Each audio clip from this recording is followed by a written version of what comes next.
সঙ্গীত এবং শারীরিক শিক্ষক নিয়োগ প্রাথমিকে ৫,১৬৬ পদের বিজ্ঞপ্তি এই সংক্রান্ত একটি প্রতিবেদন প্রথম আলো পত্রিকা প্রকাশ করে। আপনারা যেটা স্ক্রিনে দেখতে পাচ্ছেন, এই সংক্রান্ত বিস্তারিত তথ্য জানাবো আজকে ভিডিওতে। প্রিয় ভিউয়ার্স, আজকে নতুন ভিডিওতে সবাইকে স্বাগত জানাচ্ছি। আপনি যদি আমার চ্যানেলে নতুন হয়ে থাকেন তাহলে এরকম গুরুত্বপূর্ণ ভিডিওর আপডেট পেতে চ্যানেলটি সাবস্ক্রাইব করে রাখুন।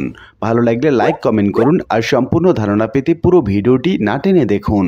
তাহলে শুরু করা যাক। প্রতিবেদনে বলা হচ্ছে, প্রাথমিক বিদ্যালয়ের শিক্ষার্থীদের সঙ্গীত এবং শারীরিক শিক্ষা বিষয়ক প্রশিক্ষণ দিতে সরকারি প্রাথমিক বিদ্যালয়ে সঙ্গীত এবং শারীরিক শিক্ষা বিষয়ের শিক্ষক নিয়োগ দিতে যাচ্ছে সরকার। তবে এখনই সব প্রাথমিক বিদ্যালয়ে পদ দুটিতে শিক্ষক নিয়োগ দেওয়া হবে না, ক্লাস্টারের ভিত্তিতে শিক্ষক নিয়োগ দেওয়া হবে। আর নিয়োগ বিধি সংশোধনের পরই প্রকাশ করা হবে বিজ্ঞপ্তি। প্রাথমিক শিক্ষা অধিদপ্তর সূত্রে জানা যায়, এক একটি জেলা উপজেলায় ২০ থেকে ২৫টি বিদ্যালয় মিলে একটি করে ক্লাস্টার তৈরি হবে। এই হিসাবে সারা দেশে প্রাথমিক বিদ্যালয়ে মোট ক্লাস্টার আছে ২,৫৮৩টি। একটি ক্লাস্টারের জন্য একজন করে সঙ্গীত এবং শারীরিক শিক্ষক নেওয়া হবে। ২০ থেকে ২৫টি বিদ্যালয়ের জন্য একজন করে সঙ্গীত এবং শারীরিক শিক্ষক নিয়োগ দেওয়া হবে। তাদের পদবি হবে সহকারী শিক্ষক। এই পদের গ্রেড অনুযায়ী বেতন হবে। তারা স্কুলে ঘুরে ঘুরে শিক্ষার্থীদের সঙ্গীত এবং শারীরিক শিক্ষা বিষয়ক প্রশিক্ষণ দেবেন। তবে তাদের অফিস কোথায় হবে সেই বিষয়টি এখনো চূড়ান্ত করা হয়নি। ক্লাস্টারের হিসাবে দুটি পদ মিলে মোট ৫,১৬৬ জন সহকারী শিক্ষক নিয়োগ দেওয়া হবে। এর মধ্যে সঙ্গীত বিষয়ে ২,৫৮৩ জন এবং শারীরিক শিক্ষা বিষয়ে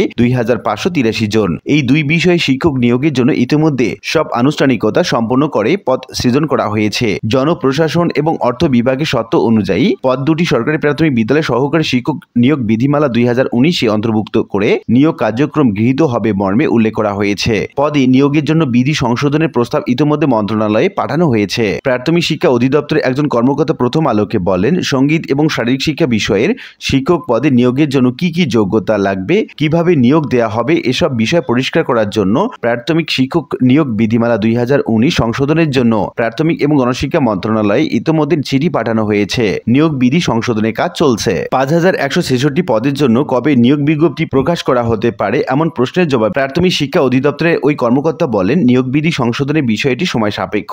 সাধারণত ৩ মাসের মতো সময় লাগে। আশা করছি নিয়োগ বিধি সংশোধনের পর আগামী ৫ মাসের মধ্যে বিজ্ঞপ্তি প্রকাশ করা হতে পারে। প্রাথমিক শিক্ষা অধিদপ্তর সূত্র জানায়, এই দুই বিষয়ে শিক্ষক নিয়োগের জন্য প্রাথমিক এবং গণশিক্ষা মন্ত্রণালয়ে পাঠানো প্রস্তাবে সম্মতি জানিয়ে জনপ্রশাসন মন্ত্রণালয় থেকে ২০২২ সালের ৮ মে প্রাথমিক এবং গণশিক্ষা মন্ত্রণালয়ের সচিবের কাছে চিঠি পাঠানো হয়। ৮টি শর্তে সহকারী শিক্ষকের এই দুই পদ সৃষ্টিতে সম্মতি দেয় জনপ্রশাসন মন্ত্রণালয়। চিঠিতে বলা হয়, প্রাথমিক এবং গণশিক্ষা মন্ত্রণালয় অধীন বাস্তবায়নাধীন চতুর্থ প্রাথমিক শিক্ষা উন্নয়ন কর্মসূচি PEDP4 আওতায় ৫,১৬৬টি সহকারী শিক্ষক সঙ্গীত এবং শারীরিক শিক্ষা পদ বছর বছর সংরক্ষণের ভিত্তিতে অস্থায়ীভাবে রাজস্ব খাতে সৃজনে জনপ্রশাসন মন্ত্রণালয়ের সম্মতি দেওয়া হলো। শিক্ষক নিয়োগের জন্য কিছু শর্ত দেওয়া হয়। যেসব শর্তের কথা চিঠিতে উল্লেখ করা হয়েছে সেগুলো হলো, অর্থ বিভাগের ব্যয় ব্যবস্থাপনা অনুবিভাগের সম্মতি নিতে হবে, অর্থ বিভাগের বাস্তবায়ন অনুবিভাগ থেকে বেতন স্কেল নির্ধারণ করতে হবে, প্রশাসনিক উন্নয়ন সংক্রান্ত সচিব কমিটির সুপারিশ গ্রহণ করতে হবে,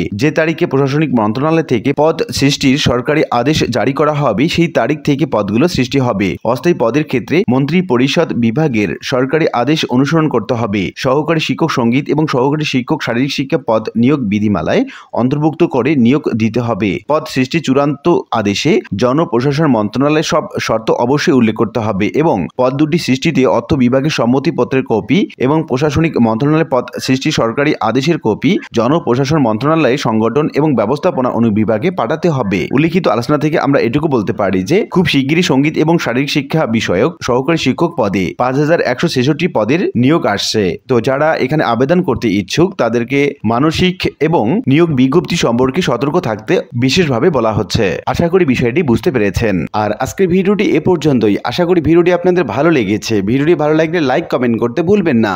দেখা হবে অন্য কোনো ভিডিওতে। সে পর্যন্ত সবাই ভালো থাকবেন। ধন্যবাদ।